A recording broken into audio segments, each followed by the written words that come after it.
नमस्कार साथियों, पुनः आप सबों का हमारे YouTube चैनल पर स्वागत है। हम लोग कक्षा 8वीं की गणित पुस्तक को पढ़ते हुए आगे बढ़ रहे हैं। प्रश्नावली 6.2 यानी एक्सरसाइज 6.2 को हम लोग पढ़ रहे हैं और प्रश्न संख्या 1 के सारे प्रश्नों को हम लोगों ने हल किया है और एक प्रश्न आपको दिया है क्या करने के लिए, होमवर्क के रूप में आप बनाकर बताएंगे। तो अगला जो प्रश्न है 2 नंबर में, निम्नलिखित में से प्रत्येक संख्या के लिए वह छोटी सी छोटी संख्या बताए जिससे इस संख्या को गुणा करने पर वह पूर्ण घन बन जाए। यानी इनमें सबसे छोटी संख्या बताना है जो जिसको इससे गुणा करने पर वो पूर्ण घन बन जाएगा। अगर पूर्ण घन बन जाएगा तो उसका फिर हमें घनमूल भी ज्ञात करना पड़ेगा। यही हमें बताने के लिए कहा जाता है। तो चलिए बताते हैं। हमारा क्लास है 8। हम पढ़ते हैं मैथमेटिक्स और एक्सरसाइज है 6.2। इतना क्लियर है। चलिए क्वेश्चन नंबर 2, 1 नंबर क्या दिया है 320। अब करते हैं हल। 320 के अभाज्य गुणनखंड। जब आप अभाज्य गुणनखंड करेंगे तो आपको पता चल जाएगा कि किससे गुणा करने पर यह पूर्ण घन बन जाएगा। तो अभाज्य गुणनखंड तो 320 दो एकम 2 और बचा यहां 1, 2 छक 12 और यहां 0, फिर 2 से 8 दूना 16, फिर 2 से 4 दूना 8, फिर 2 से 2 दूना 4, फिर 2 से 2 एकम 2, फिर 2 से यहाँ 5, फिर 5 से तो यहाँ 1। तो इस तरह से हमने क्या किया, गुणनखंड ज्ञात कर लिया। तो 320 बराबर 2 गुणा 2 गुणा 2 गुणा 2 गुणा 2 गुणा 2 गुणा 5। तो देखिए यहाँ 3 3 के समूह में, ये 3 के समूह में नहीं है, यहाँ पर और 2 बार 5 होगा तब जाके 3 के समूह होगा। तो लिखिए यहां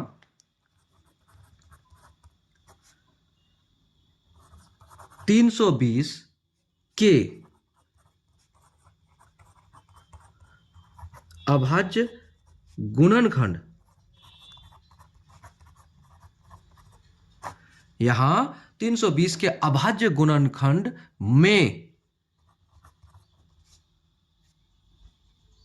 में 2 के 2 बार 2 से 3 3 के समूह 2 बार बने हैं। क्लियर?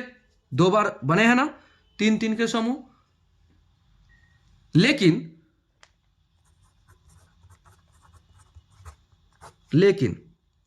5 से समूह नहीं बन रहे हैं।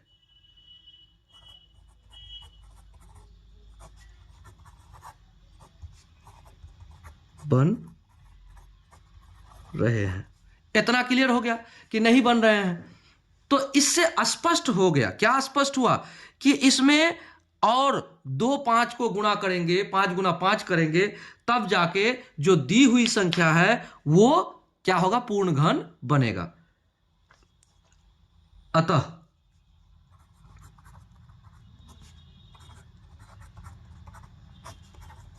स्पष्ट है कि दी गई संख्या में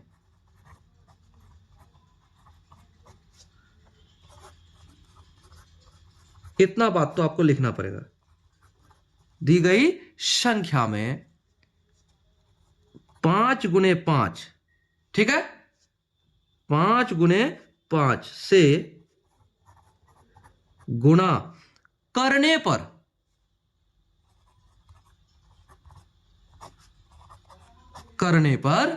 गुणनफल एक घन संख्या प्राप्त होगी।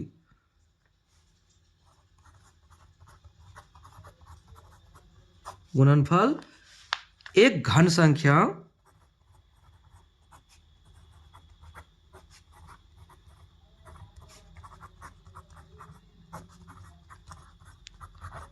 बात को समझ गए आप कि गुणनफल क्या हो जाएगा, एक घन संख्या प्राप्त होगी। अतः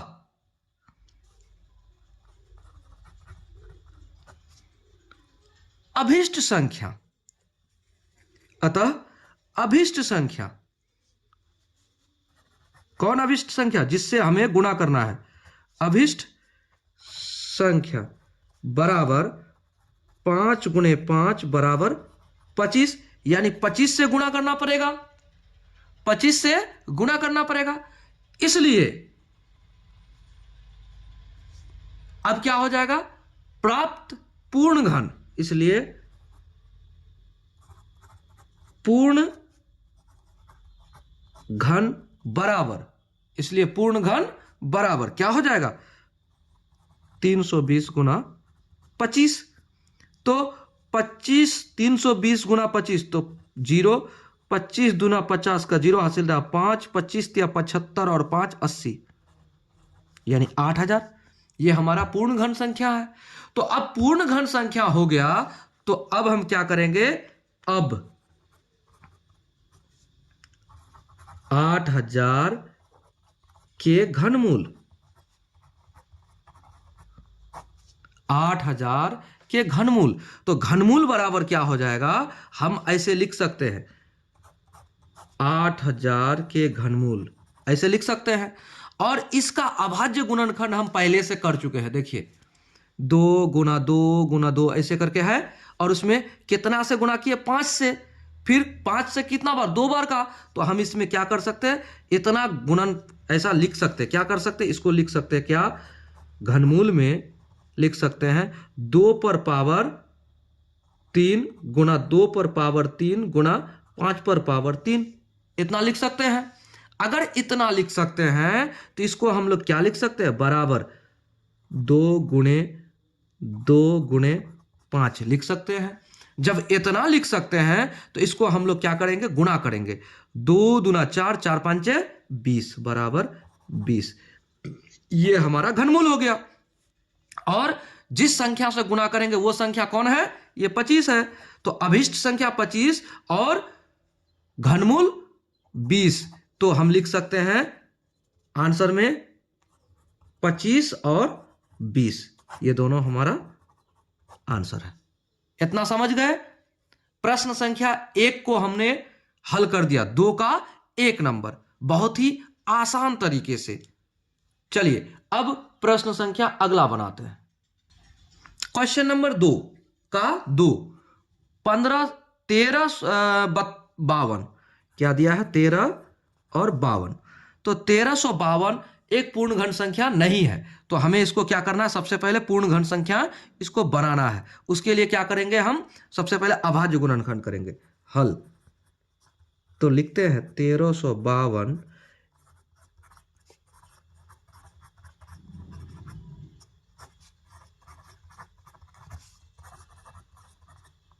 अभाज्य गुणनखंड।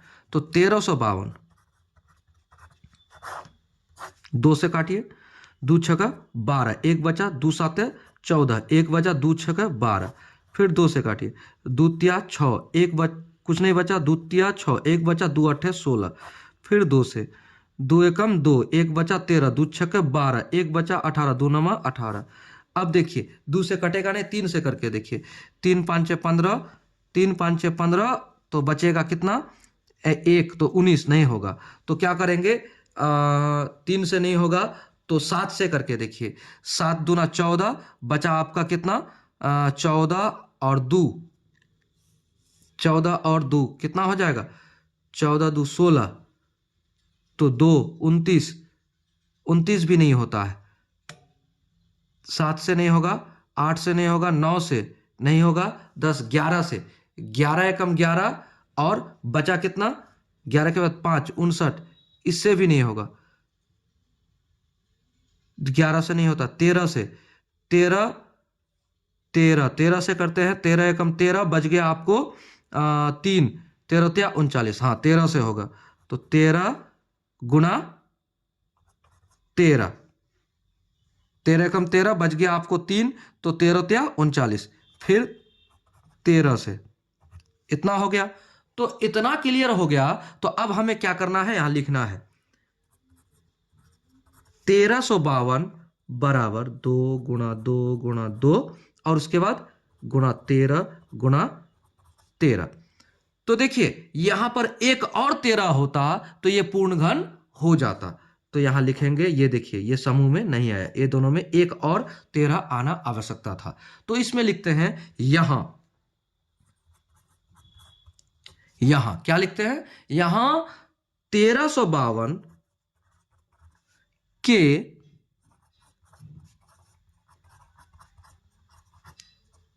अभाज्य गुणनखंड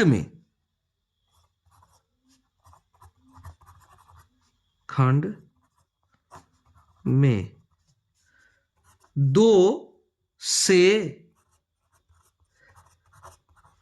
3 के समूह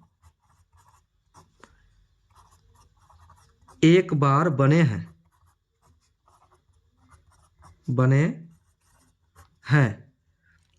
लेकिन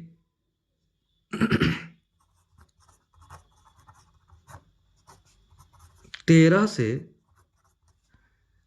से समूह नहीं बने हैं। तो स्पष्ट क्या है, अतः स्पष्ट है कि दी गई संख्या में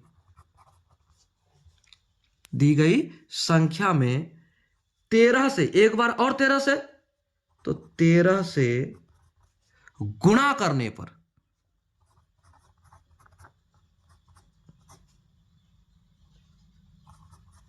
गुणा करने पर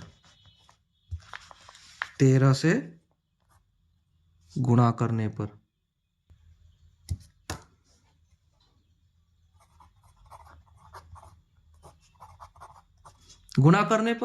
क्या होगा, 13 से गुणा करने पर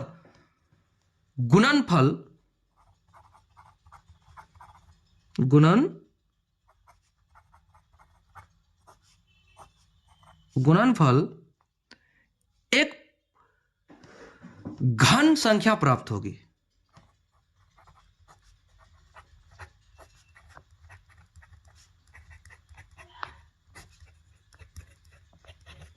एक घन संख्या प्राप्त होगी। अतः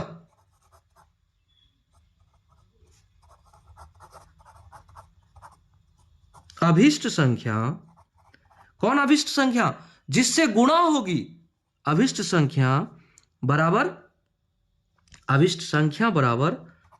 13। यह हमारा जिस संख्या से गुणा होगा, जिसे हमें ज्ञात करने बोलता है, वो अभिष्ट संख्या है। क्लियर। तो अब क्या होगा, अब हमें यह बताना है कि पूर्ण घन संख्या क्या होगा। इसलिए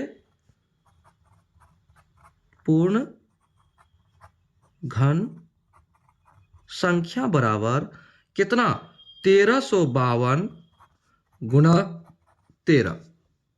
तो बराबर क्या हो जाएगा, वही होगा पूर्ण घन संख्या। तो 13 दूना 26 बचा 2, 13 5 65 और 2 67 बचा 6, 13 3 39 और 6 45 का 5 हासिल रहा 4, 13 एकम 13 और 4 13 और 4 हो गया आपको 17, 13 4 17। ये आपका पूर्ण घन संख्या हो गया। तो ये पूर्ण घन संख्या है, तो इसका आप घनमूल लिखेंगे। अब 17,576 के घनमूल। तो इसका घनमूल क्या हो जाएगा, आपको तो पता है कि इसका हम अभाज्य गुणनखंड पहले से निकाल चुके हैं। यहां देखिए इतना, तो एक बार 13 और होगा तो क्या हो जाएगा इसका अब घनमूल। तो लिखते हैं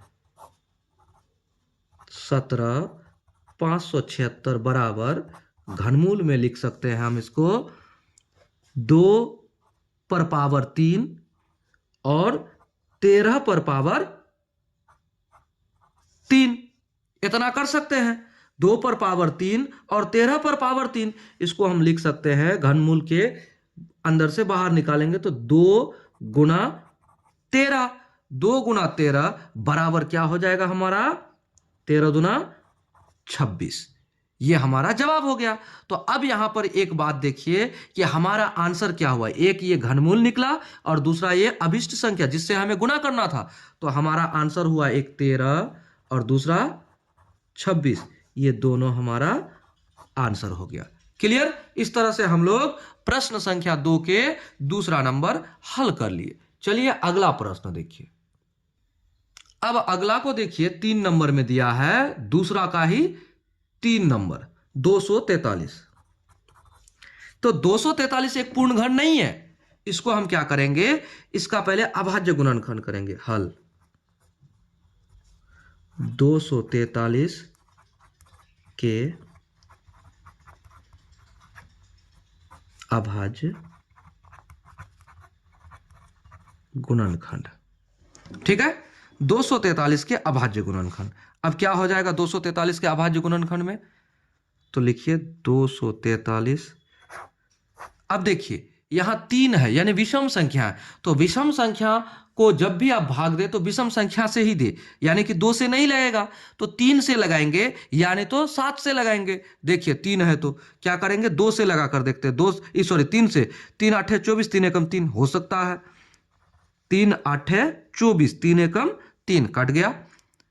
फिर 3 से, 3 दूना 6 बचा 2 से 21, तो 3 7 21। फिर 3 से, 3 नमा 27, फिर 3 से, 3 तिया 9, फिर 3 से, 3 एकम 3। तो कितना बार 3 है, 5 बार है।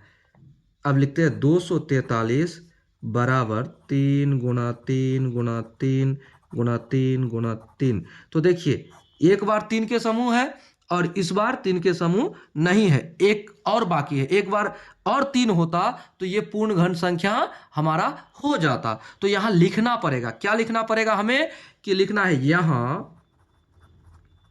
यहां 243 के अभाज्य गुणनखंड में, के अभाज्य गुणनखंड में किससे, 3 से, 3 से, 3 से 3 के समूह बने हैं। 3 3 के समूह एक बार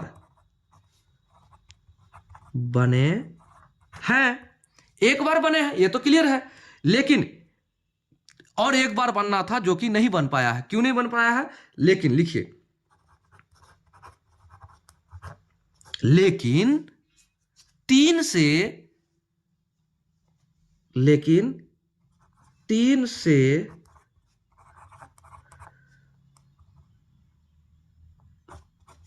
से पुनः एक बार समूह नहीं बने हैं। इतना तो है कि नहीं बने हैं। जब नहीं बने हैं तो हमें क्या करना है, यहां हमें समझ में आ गया। क्या समझ में आ गया, तो अतः स्पष्ट है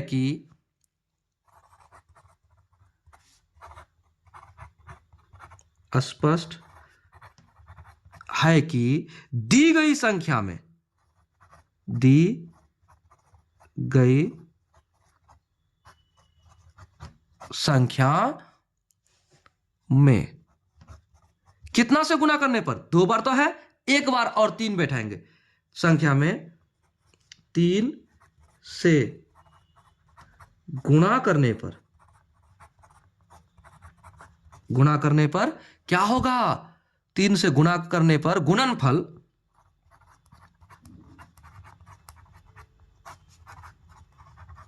एक पूर्ण घन संख्या प्राप्त होगी।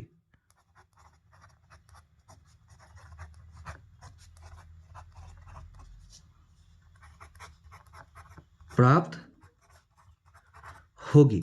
इतना हमें पता हो गया। जब पता हो गया तो लिखेंगे अतः अभिष्ट संख्या, अतः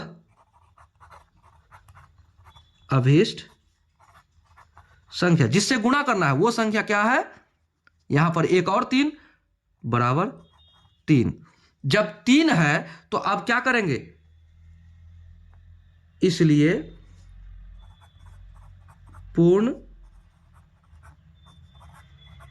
घन संख्या बराबर, तो कितना है 243 गुणा 3 बराबर क्या हो जाएगा, 3 तिया के 9, 3 चौका 12 बचा 1, 3 दूना 6 और 1 7, 729, 729।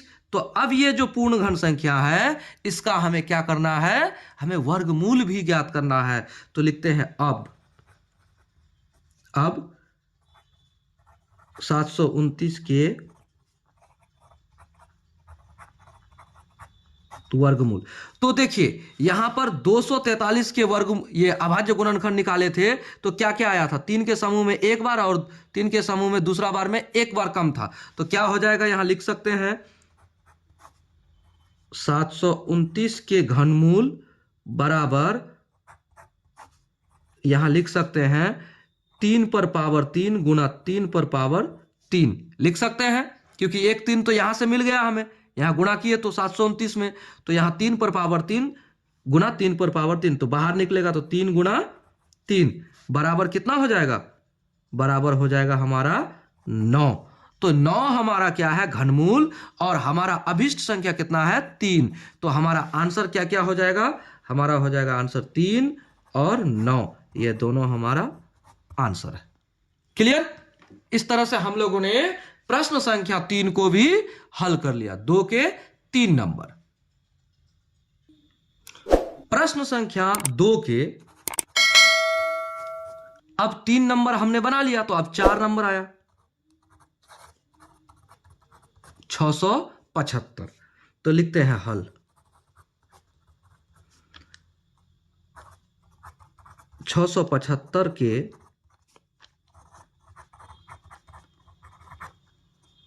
अभाज्य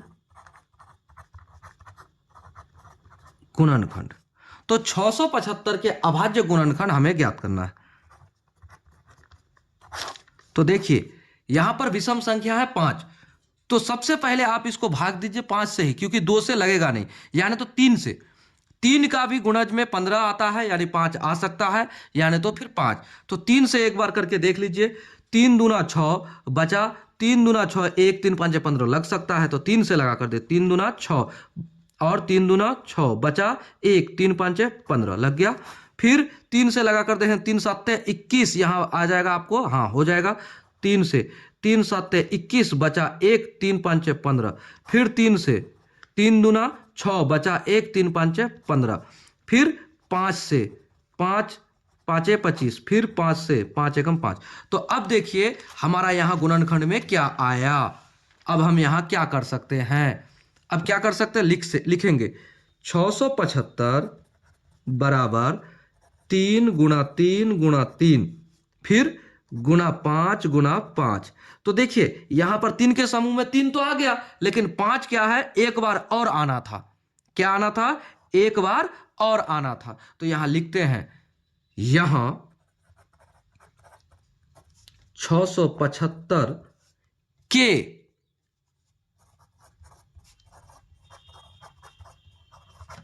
अभाज्य गुणनखंड में 3 से 3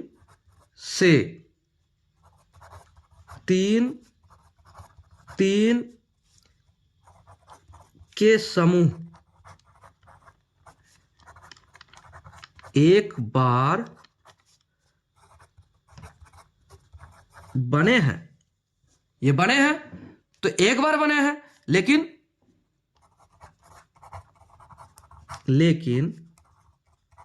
5 से समूह नहीं बने हैं।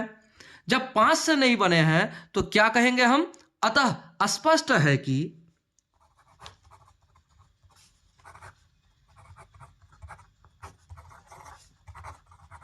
स्पष्ट है कि दी गई संख्या में कितना बार 5 से गुणा करना पड़ेगा। देखिए यहां एक बार संख्या में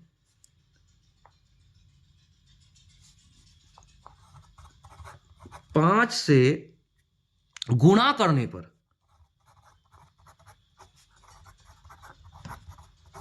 पर प्राप्त संख्या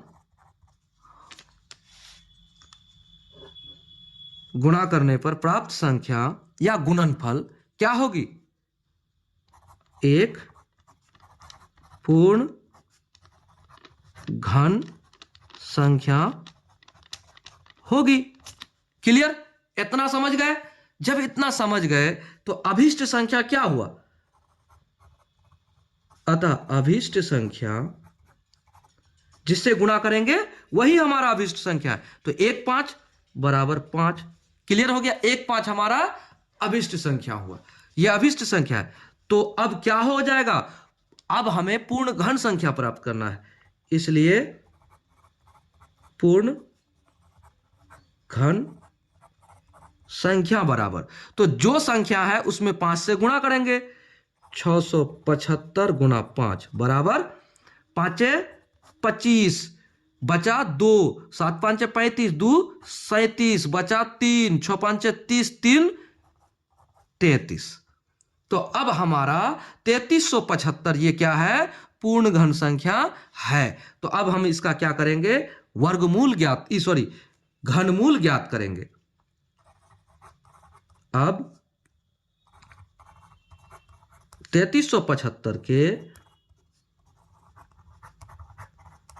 घनमूल, तो क्या हो जाएगा घनमूल, पहले से हमारे पास अभाज्य गुणनखंड उपलब्ध है। देखिए तो यहां 3 का पावर 3 और यहां 5 का पावर 3 ये आ जाएगा। तो क्या करेंगे, इसको लिखेंगे घनमूल में 3375 बराबर, घनमूल में लिख सकते हैं 3 का पावर 3 गुणा 5 का पावर 3 लिख सकते हैं। जब इसको लिख सकते हैं तो इसका बराबर क्या आ जाएगा, 3 गुणा 3 3 गुणा 5 और बराबर हो जाएगा 15। ये एक आंसर है और ये एक आंसर है, तो आपका आंसर हो जाएगा 5,15। ये आपका आंसर हो गया। तो प्रश्न संख्या 4 को हम लोगों ने हल कर लिया इस तरह से। अब देखिए जब हमने आपको 4 प्रश्न हल करके दिया तो उम्मीद करते हैं कि आप 5वां प्रश्न भी आप हल कर लेंगे। 5वां प्रश्न है 432। कितना है, 432। ये जो 5वां प्रश्न है यह है 432। तो इसे आप हल करें, यह आपका होमवर्क हुआ। ठीक है, क्योंकि कोशिश कीजिए खुद से बनाने का, अगर आप बनाएंगे तो क्या होगा, आपका अभ्यास बढ़ेगा। तो इस तरह से प्रश्न संख्या 2 के हम लोगों ने 4 प्रश्न को हल कर लिया। तो मिलेंगे अगले वीडियो में, तब तक के लिए बने रहिए चैनल पर। और चैनल पर अगर नए हैं तो चैनल को सब्सक्राइब करना ना भूलें और दोस्तों को शेयर जरूर कीजिएगा। आपके क्लास फ्रेंड्स जो हैं उसको शेयर जरूर कीजिएगा, क्योंकि इसमें आप लोगों को हर सब्जेक्ट्स के पढ़ाई मिलती रहेगी। ठीक है, तो वीडियो को लाइक कीजिए, शेयर कीजिए। जय हिंद।